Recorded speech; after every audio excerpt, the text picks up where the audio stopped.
ಒಂದು ಜಾರ್ಗೆ ನಾನಿಲ್ಲಿ ಒಂದು ಅರ್ಧ ಟೇಬಲ್ ಸ್ಪೂನ್ ಆಗುವಷ್ಟು ಜೀರಿಗೆ ಹಾಕ್ಕೊಳ್ತಾ ಇದ್ದೀನಿ. ಹಾಗೆ ಒಂದು ಅರ್ಧ ಕಪ್ ಆಗುವಷ್ಟು ಒಣ ಕೊಬ್ಬರಿನ ಸಣ್ಣದಾಗಿ ಕಟ್ ಮಾಡಿ ಹಾಕ್ಕೊಳ್ತಾ ಇದ್ದೀನಿ.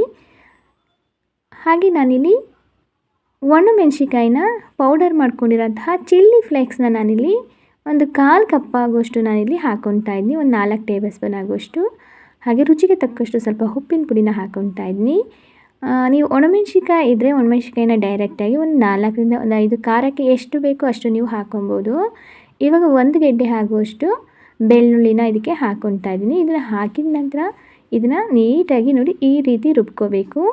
ತೀರಾ ನುಣ್ಣಗೆ ಬೇಡ, ಈ ರೀತಿ ತರಿಯಾಗಿ ರುಬ್ಕೊಂಡ್ರೆ ಸಾಕು. ಅದನ್ನು ಒಂದು ಸೈಡಿಗೆ ಎತ್ತಿಟ್ಕೊಳ್ಳೋಣ.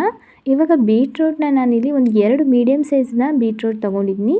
ಸಣ್ಣದಾಗಿ ಕಟ್ ಮಾಡ್ಕೊಂಡಿದ್ದೀನಿ ನೋಡಿ, ಈ ರೀತಿ ಕ್ಯೂಬ್ ಶೇಪಲ್ಲಿ ನಾನಿಲ್ಲಿ ಕಟ್ ಮಾಡ್ಕೊಂಡಿದ್ದೀನಿ. ಇದನ್ನು ಒಂದು ಸೈಡಿಗೆ ಎತ್ತಿಟ್ಕೊಳ್ಳೋಣ.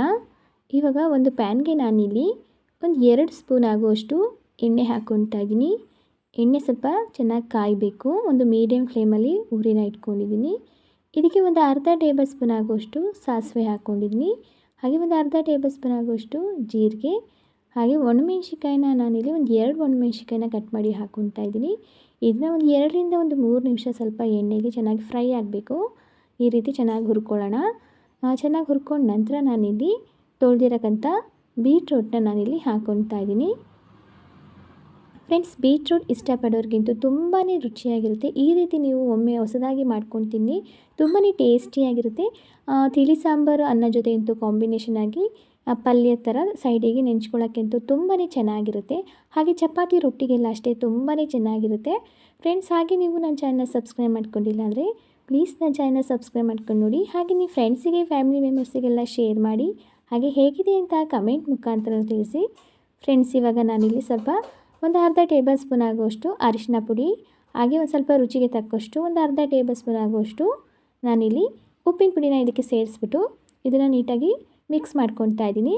ಇದನ್ನು ಒಂದು ಲಿಡ್ನ ಕ್ಲೋಸ್ ಮಾಡಿಬಿಟ್ಟು 5ರಿಂದ ಒಂದು 10 ನಿಮಿಷ ಇದನ್ನು ಚೆನ್ನಾಗಿ ಬೇಯಿಸಬೇಕು. ಮಧ್ಯದಲ್ಲಿ ನಾವು ಇದನ್ನು ಕೈ ಆಡ್ತಾ ಇರಬೇಕು. ಇವಾಗ ನೋಡಿ ಒಂದು ಸಲ ನೀಟಾಗಿ ಮಿಕ್ಸ್ ಮಾಡ್ಕೊಳ್ಳೋಣ. ಇಲ್ಲಿ ಒಂದು 2ರಿಂದ 3 ಸತಿ ನಾನು ಮಿಕ್ಸ್ ಮಾಡ್ಕೊಂಡಿದ್ದೀನಿ. ಲಿಡ್ನ ಓಪನ್ ಮಾಡಿ ನೀವು ಅದೇ ಥರ ಮಾಡ್ಕೋಬೇಕು.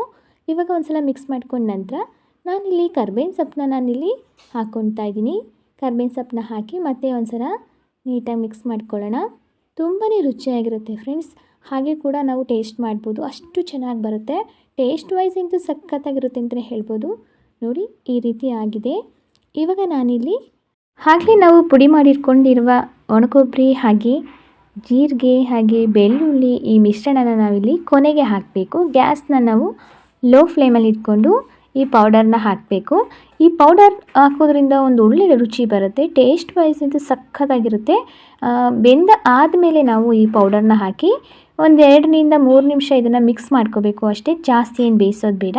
ಒಂದು 2ರಿಂದ 3 ನಿಮಿಷ ನಾವು ಲೋ ಫ್ಲೇಮಲ್ಲಿ ಮಿಕ್ಸ್ ಮಾಡಿಕೊಂಡ್ರೆ ಸಾಕು. ತುಂಬಾ ಚೆನ್ನಾಗಿ ಬರುತ್ತೆ. ಟೇಸ್ಟ್ ವೈಸ್ ಅಂತೂ ನಾನು ಮೊದಲೇ ಹೇಳ್ದಂಗೆ ಫ್ರೆಂಡ್ಸ್ ತುಂಬಾ ಚೆನ್ನಾಗಿರುತ್ತೆ. ಒಂದು ಹೊಸ ರುಚಿ ಅಂತ ಹೇಳ್ಬೋದು.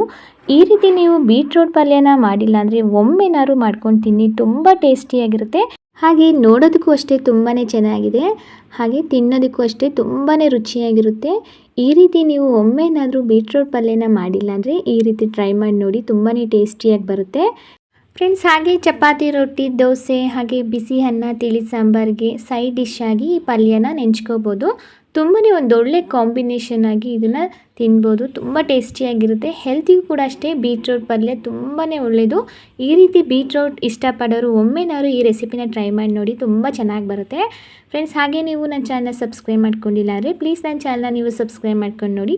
ಹಾಗೆ ನಿಮ್ಮ ಫ್ರೆಂಡ್ಸಿಗೆ ಫ್ಯಾಮಿಲಿ ಮೆಂಬರ್ಸಿಗೆಲ್ಲ ಶೇರ್ ಮಾಡಿ. ಹಾಗೆ ಲೈಕ್ ಮಾಡಿ ಹೇಗಿದೆ ಅಂತ ಕಮೆಂಟ್ ಮುಖಾಂತರ ತಿಳಿಸಿ.